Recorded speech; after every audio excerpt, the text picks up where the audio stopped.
인간의 삶을 표현할 때 흔히 요람에서 무덤까지라고 말합니다. 요람과 무덤은 인간 누구에게나 필연적으로 주어지는 가장 극적인 사건이지요. 그러나 예수님의 요람은 말구유였습니다. 말구유를 요람 삼아 태어난 인생.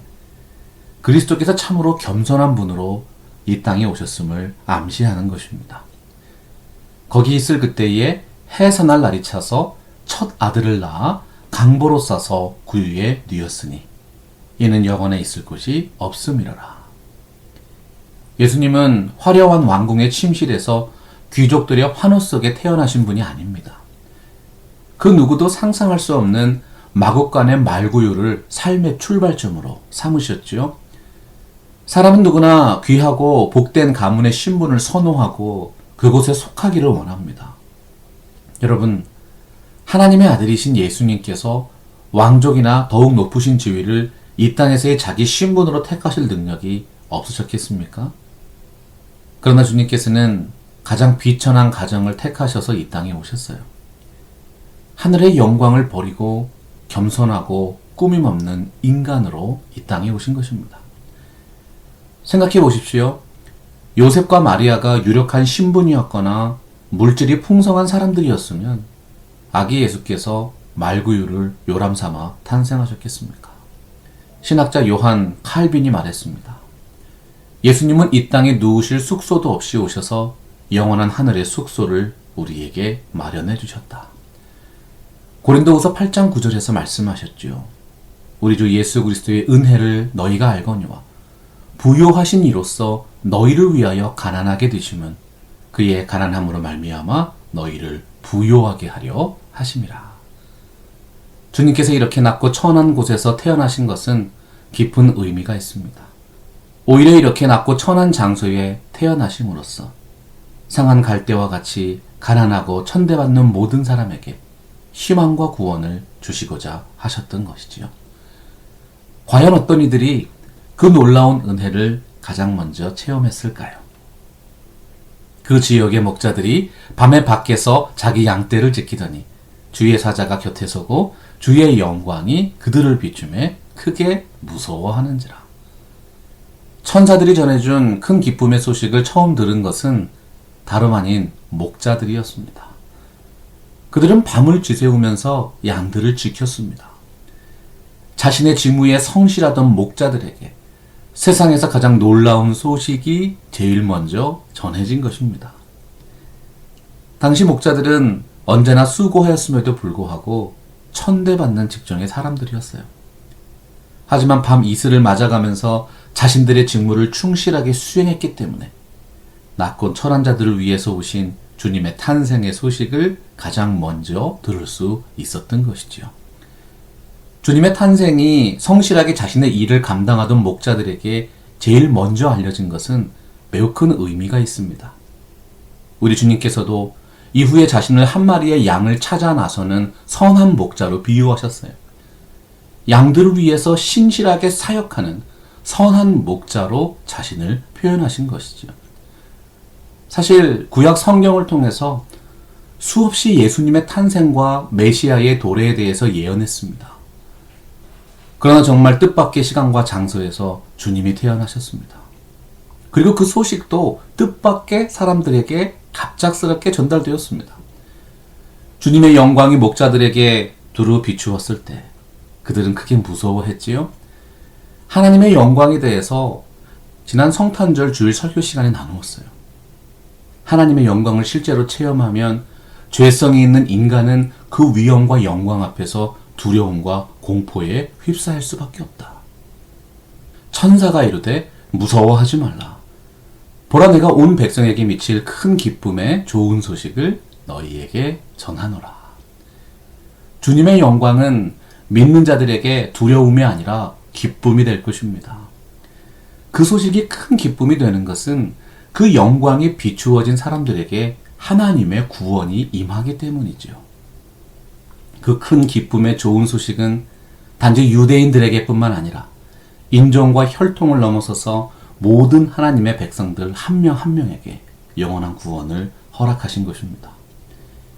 왜 하늘의 천사가 예수님의 탄생이 온 백성에게 미칠 큰 기쁨의 좋은 소식이라고 했을까요? 복음 전파의 대상이 온 백성입니다. 백성은 왕의 통치를 받는 사람들이에요.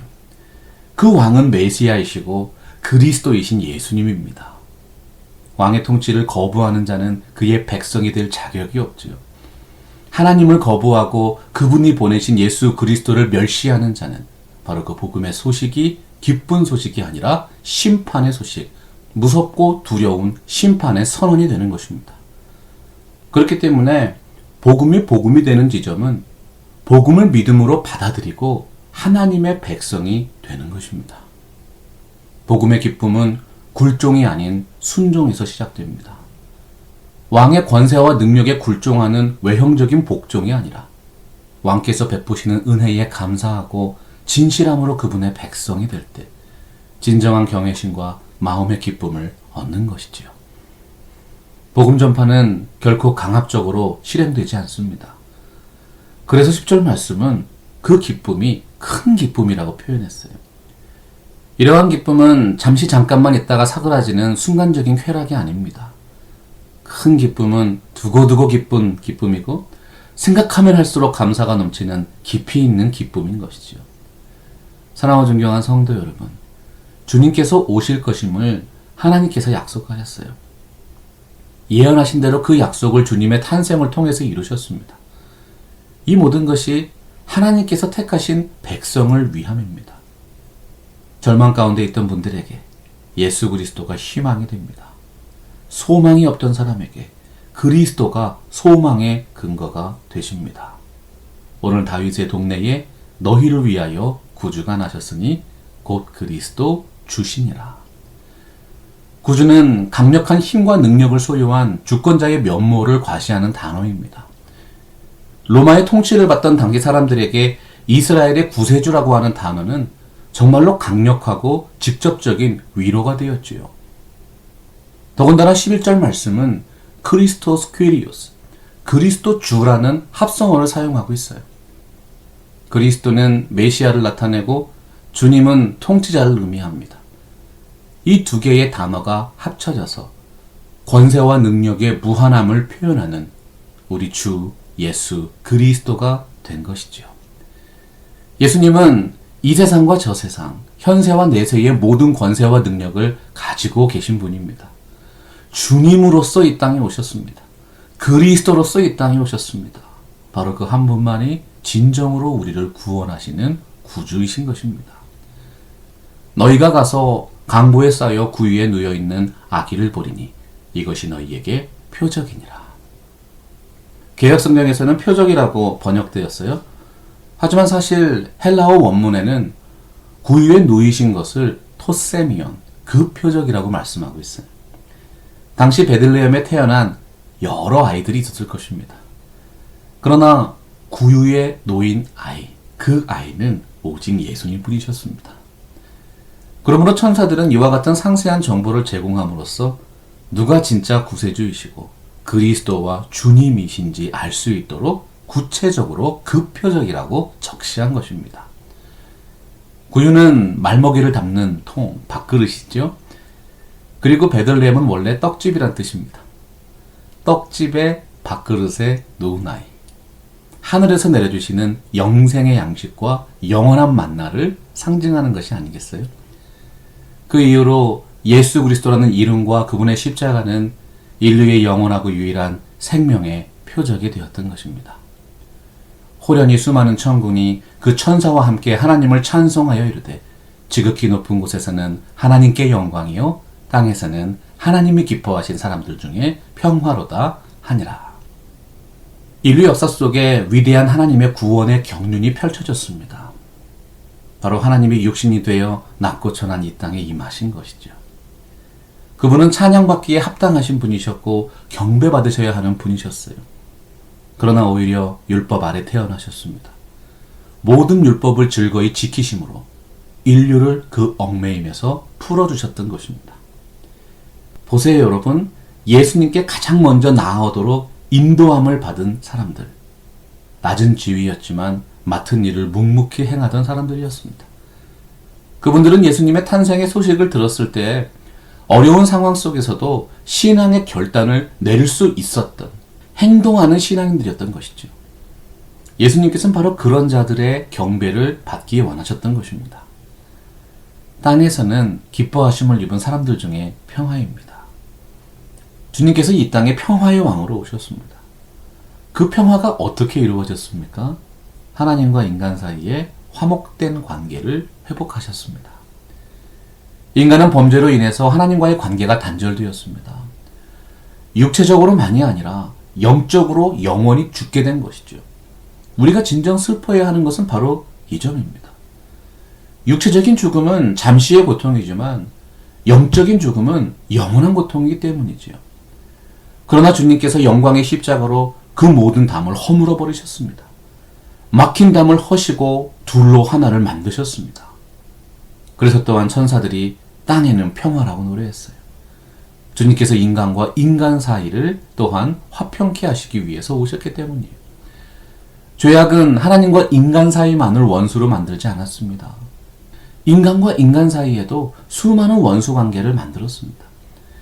세상에는 끝없는 전쟁과 다툼이 있었습니다. 그러나 원수를 위해서 죽으신 주님께서 말씀하셨습니다. 원수를 사랑하고 너희 아버지의 자비하신 같이 너희도 자비하라. 이 큰 기쁨과 평화의 메시지를 전파하고 천사들이 떠나 하늘로 올라갔습니다. 목자들이 서로 말했지요. 이제 베들레헴으로 가서 주께서 우리에게 알리신 바 이 이루어진 일을 보자 하니라. 천사들은 단지 기쁜 소식만을 전하는 것으로 그들의 임무를 마쳤습니다. 이제 남은 것은 인간의 믿음뿐이지요. 진리를 얻는 일은 천사가 대신해 주지 않습니다. 요한 칼빈이 말했듯이 구원을 받는 우리 인간의 유일한 책임, 하나님과 그분의 보내신 자 예수 그리스도에 대한 믿음인 것입니다.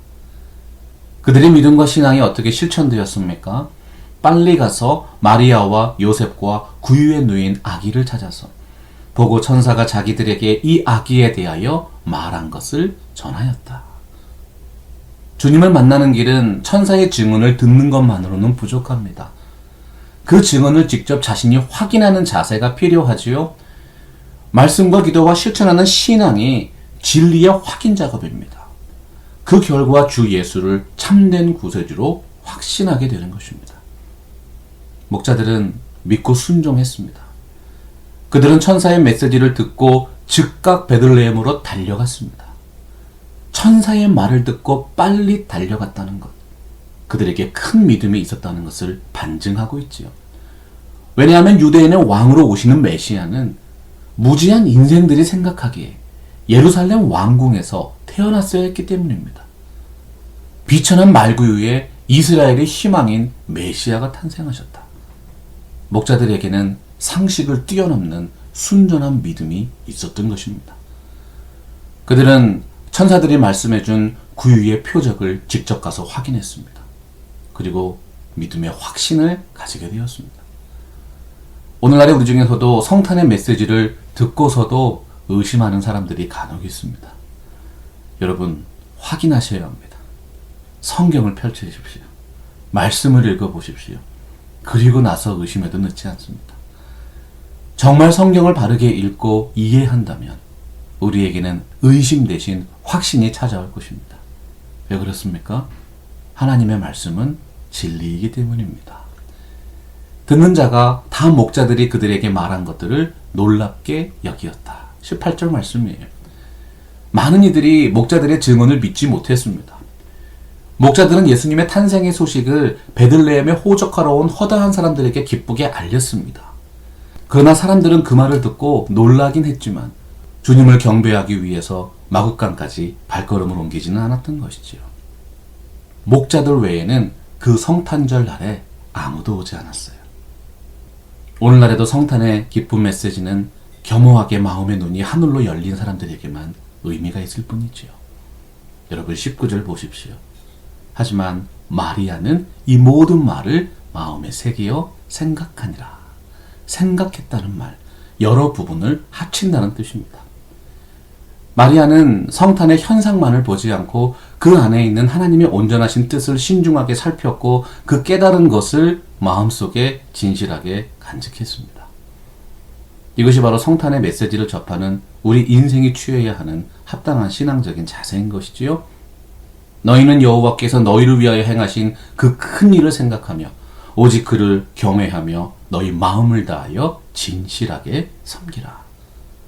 하나님의 사람들의 증언은 이 땅의 수많은 인생들에게 영원한 구원에 이르는 깨우침을 허락합니다. 예수님 만나셨습니까? 그렇다면 그 큰 기쁨의 소식을 이 땅의 인생들에게 증언하셔야 합니다. 목자들은 뜨거운 마음으로 그 기쁨의 소식을 수많은 사람들에게 전파했습니다. 요한 칼빈이 고백했지요. 그들의 열정은 우리의 나태함과 게으름에 대한 무언의 꾸중이다. 그들은 외양간의 말구유에서도 저 높은 하늘의 제사장을 바라볼 수 있었다. 그런데 왜 우리들은 우리 주님의 죽음과 부활까지 보고 나서도 아직도 하나님의 권세와 능력을 의심하고 있는 것인가? 지극히 높은 곳에서는 하나님께 영광이요, 땅에서는 하나님의 기뻐하신 사람들 중에 평화입니다. 이 놀라운 복음의 기쁜 소식이 온 백성들에게 전파되기를 간절하게 소원합니다. 목자들은 자기들에게 이르던 바와 같이 듣고 본 그 모든 것으로 인하여 하나님께 영광을 돌리고 찬송하며 돌아가니라. 우리들이 올려드릴 영원한 감사의 제사, 우리가 듣고 본 그 모든 것으로 인하여 하나님께 영광을 돌리고 찬송하며 살아가는 것입니다. 말씀 앞에서 경외함으로 주께 홀로 서